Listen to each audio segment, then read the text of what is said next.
loolu ni mu ni ñu ko mën a ràññee ci ay partis noonu lañ ko mën a ràññee aussi ci ay leaders politiques le pourquoi du choix de Barthélémy à la place de Khalifa Sall c'est parce que après les élections présidentielles dafa am benn reconfiguration politique boo xamante ne am na parce que les urnes ont parlé évidemment chiffres yi dafa am lu mu wane ñi demaat ci ay élections législatives chiffres yi amat li ñu wane waat moi je me pose la question à savoir en quoi Barthélémy Diaz est une menace c'est une question pour yow.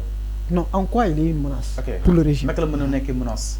tey ma yaakaar ni les élections locales là c'est pour bientôt oui lu waay deful kon nañ xaar lu waay deful depuis Kon 3 ans nañu et yàkkamti. demi non je veux dire je veux dire que lu waay deful depuis 3 ans et demi yaakaaruma ne léegi la koy def maintenant mais il travaille on doit se poser les bonnes il questions travaille on doit se poser les bonnes oui questions Barth il travaille waaw dama ne on doit se poser tous les maires que Yewwi Askan Wi avait élu amul y a pas meilleur que Barth su amee nga wax ma ñoom Ahmed Aïdara ñoom. waaye Ahmed Babacar wax ma Diop Thiès Babacar Diop monument bu muy lii parce que la yor le monument là Non, les gens inaugurent des BRT des terres tu me parles de statut quel maire qui a Ban statut? quel est le maire qui a inauguré le BRT non mais je te parle de Macky qui inauguré des lieux vous me parlez de statut vous me parlez de président mais statut mais inauguré statut mooy lan ban statut bi démb loolu waaw loolu mooy lan loolu mais les habitants de Thiès ne sont pas contents de ça les Thiessois ne sont pas contents de ça vous avez le regard 70 millions sur des statuts c'est du n'importe quoi il y a d'autres priorités que les Thiessois voudraient que ñu financer ko fa ñoom ñoo ko wax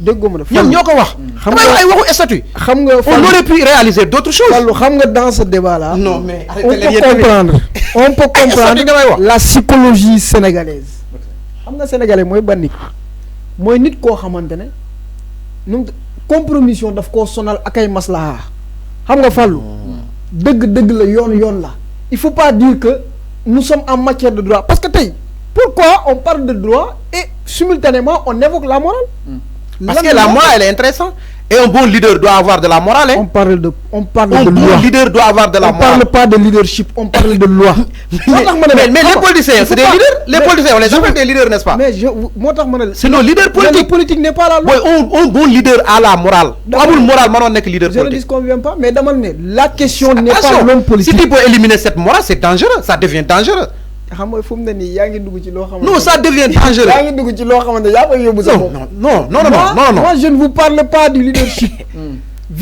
nos leaders politiques c'est des leaders on dit des leaders politiques xamala la wal Fallou waxtaan bi day neex bu ñu ko tënkee on parle du leader et la morale ou encore de la loi et de la morale je pense que dernière yi ñoom la ñuy wax la loi et la morale dama la ne bu amee boo xamante ne dafa war a soumettre à l'autre c'est nu mu tudd sax c'est la morale qui devait se soumettre à la loi parce que morale moom moo dem jël loi c'est na une ko qualité am waaw morale qualité hein parce que morale la Morale morale est la qualité base waaw dama ne la morale est la base de la loi loi bu ñu xasee ba teg ko on suppose que la loi englobe la morale parce que elle est au-dessus. si la loi était immorale D'accord. kenn parce que D'accord. loi ay nit da koy voter dëgg la parce que nous pensons que celle-ci mais c'est des personnes qui ont la morale qui votent les lois voilà au-delà Ku amul morale mënoo ko voter. xam nga yow yaa ngi ci discussion de personnalité man je vais au-delà de ça je te dis parce que xam nga tey c'est des personnes non qui ont de la morale xam nga tey vous avez parlé de discours loi et de xëy lu wàcc dans le ay nit ñoo discours ko tënk waaw boobu laa lay ay wax nit yoo xam ne mën nañ sa juum xam nga vous avez parlé de loi xam nga vous avez ay loi ay parlé de nit mën nañ juum comme yow la comme kii mën nañ juum sax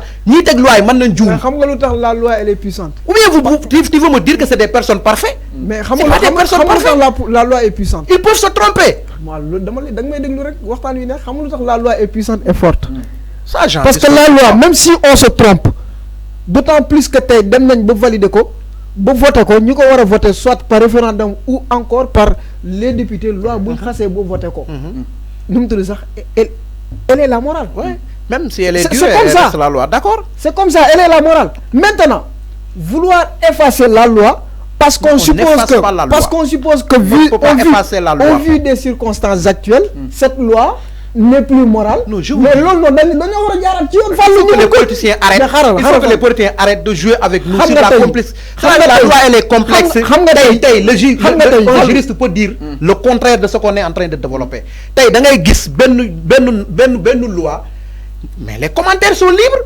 nga gis 1000 juristes ñëw di commenter d'une façon vraiment différente. mais la loi est sacrée, les commentaires sont libres. Les commentaires sont libres. tey am na tey mën nga défendre une thèse de la loi nit ñi nga gisee ko nii. keneen ñëw di le contraire tey li nga wax nii tey ñi nga woo ne ñu wax ni par rapport au cas de Barthélémy Dias. tu verras un autre qui dira le contraire. ñoom juriste Moussa Fallu xam nga daf ma daggoon ci benn mbir dama ko ne waxtaan bi am na solo xam nga lu tax ma ne waxtaan bi am na solo.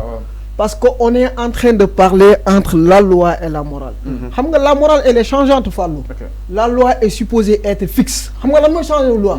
Si les lois ne défendent plus les intérêts d'aujourd'hui, et de façon unanime, soit ni dem ci référendum ou ni dem ci Assemblée nationale. C'est à ce moment-là que la loi devient changeante. Mais la loi ne change pas aux humeurs des hommes. La loi n'obéit pas à la morale des hommes. Parce que ay nit a toog ñi ne d'accord nañ ci lii ñu tëbb ko mu nekk loi keroog bu mu demee ba doon loi bu ñu ko bëggee dindi dañoo war a jaaraat fi ñu jaaroon applicable à tout le monde. Voilà moo tax ma ne la tey d'accord dire que la chose elle est légale mais morale bëgg na ni ñi bàyyi ba mu jeexal mandat dama la ne dans ces circonstances pareilles la morale est impuissante face à la volonté de la loi parce que pourquoi tey bu ñu tegee fii ay loi waxoon naa ko fii lii lañ fi doon xeex Fallou xeexoon nañ pendant des années parce que pourquoi on a vu parfois même certains proches du président ils faisaient des choses à l'impunité de la loi des gens qui le faisaient parce qu'ils sont proches du pouvoir. Pourquoi? Parce que quand tu es dans le cercle du pouvoir moral du mën a nangu nga jël say nawla ñoo xamante ne yéen a àndoon xeex démb nga leen di jël di leen teg dans des circonstances yoo xamante ne yoon mën a dal seen kaw foofu noonu moral moo taxoon ñooñu ñu zapper la loi et que à ce moment là ñi yaakaar ne aujourd'hui ces erreurs là ne doivent plus se répéter xam nga la dama ne si c'était Sonko à la place de Barth il doit subir les mêmes sorts gis nga ça doit être l'état d'esprit de tous les Sénégalais mais ay maslaha parce que circonstance bi fi mu toll wala ki mu dal démb lii la woon je pense que le caractère général de la loi war nañoo junj ñun ñëpp. Mais cette loi dans le passé, elle est impersonnelle. C'est la personne de Barth. Mais cette loi dans le passé, c'est la personne elle était attaquée. Mais cette loi dans le passé était attaquée par le régime passé. Mais l'attaque là ça ne veut rien dire. Tant que jaarul Assemblée nationale wala mu dem référendum, la loi restera à la loi. Ousmane Sonko avait dit ça, Barthélémy il faut pas alors qu'on utilise les lois. C'est que la loi, ce qu'elle dit aujourd'hui, lolu moy am xana ñu changer ko suba. Mais il faut pas comparer la parole d'Ousmane Sonko à la loi, la parole de Diomaye à la loi. Sonko bi fi bëggé lo xamantene deppowul ak loi waxam day xaar. C'est ça la loi. Donc tay ji ni bëgg jël lepp résumer ko parce que Sonko waxon na li demb tay li mo xew man yakar Sonko n'est pas la loi sénégalaise. Ça, elle est née avant nous tous. Donc cette loi-là, on doit la protéger au mieux de nos efforts. Si nous avons une loi, nous changer comme mais tant que changer cette loi-là va s'appliquer à tous. Alors, c'est clair. Le problème. C'est clair. C'est clair. Allez-y, le problème, c'est que ce que je ne peux pas comprendre, moi, pourquoi on a laissé Barth battre campagne, être candidat, nek député tay Assemblée nationale ñu soko dindi mais elle est casier de Barth dans tout ça elle était vierge ou pas pour moi bu fekkente ne man li ma gëm mooy surtout il y a des dépôts de dossiers do xey rek ñu ne la candidat nga ni il y a des règles à respecter il y a des normes établies pour ça légui naka ngay togué tay Barthélémy Dias tek casier judiciaire tek ay dossiers au complet déposer ko ñu accepter ko mu battre campagne ñu accepter ko mu dem élection ñu accepter ko mu gagner mu dugg Assemblée nationale tu me diras pas que c'était pas légal. C'était légal. Déposer un casier judiciaire, vous étiez sûr? Non, mais comment il peut être candidat sans déposer son casier judiciaire? Et comment il peut être candidat étant donné que... Et qui vérifiait les dossiers? Mais Lolo, c'est pas les autorités politiques? Non, je te dis pas c'est les autorités politiques. Je te dis pas c'est les autorités politiques. Non, mais attends. Il parle d'une volonté d'élimination. Je te dis pas c'est les autorités politiques. Je te dis. On parle de volonté d'élimination si la volonté vient. Je te dis des politiques. Je te dis politiciens ñom ñi am ambition. Je te dis. Il faut qu'on comprenne. Il faut qu'on comprenne une chose. Manuma nek candidat. Ma dem déposer samay dossier. Ñu né c'est légal. Parce que loolu lañ mëna japp quoi comme jall na comme dem na. Parce que bu légalu ton dañ lay éliminer man loolu la japp. Nga déposer ba mu normal, nga battre campagne, nga jité coalition samu sa kaddu. Nga dem jall nga nek député nga dugg Assemblée nationale man limay japp moy ces dossiers étaient valables étaient légaux mu jàll mu dugg loolu yëpp jeex ñu taxaw ñu ne non nañ ko càmbaraat on pose le problème des casiers judiciaires parce que normalement tey su fekkee mën nañ dem ba dindi Barthélémy Dias étant député ñu révoqué ko étant maire de Dakar c'est parce que son casier judiciaire n'est pas vierge loolu lañ mën a jàpp parce que tey am na condamnation yoo xam ne soo ko amee dañ lay notifier si sa casier judiciaire et si la casier judiciaire n'était pas vierge dans un passé qu'est-ce qui a permis aujourd'hui de valider sa candidature lan mooy problème bi c'est-à-dire il faut que nit ñi comprendre il faut que nit ñi comprendre xam nga des fois gis nga bëgg naa nga dudd fa baaraam xam nga tey vous avez évoqué le cas du casier judiciaire l'exemple du casier judiciaire nga xamante ne benn élément la ci les éléments qui constituent le dossier de candidature gis nga casier judiciaire bi ñu demee ba dugal l'ensemble des dossiers dafa am koo xamante ne moom moo war a def recours saytu mais recours boobu bu amul est-ce que ñiy recevoir dossier bi am nañu habilité sans ce recours là di rejeter ay candidatures. Non, j'ai pas compris. Mais ceux qui reçoivent, les dossiers ne vont pas vérifier les documents. Ils ne vont pas vérifier les documents. Il n'y avait pas de recours contre de l'Intérieur. Mais il n'y avait pas de recours déposé. Il y a un candidat qui l'a déposé, mais à mon avis, parce que l'Ibocolec, élection présidentielle, c'est ça, paraît-il, concrètement. Mais à l'absence du recours, Conseil constitutionnel peut invalider la candidature de Barth. Mais Conseil constitutionnel m'a invalidé une candidature pour Ousmane Sonko quand on se rappelle. Présidentielle, wow. Et quelle est la différence? La différence, c'est les élections. Chaque élection doit avoir un critère. D'accord. Chaque élection doit avoir un critère. D'accord. Mais je pense bien que les critères vont même si dépôt document, c'est pas les mêmes documents alors.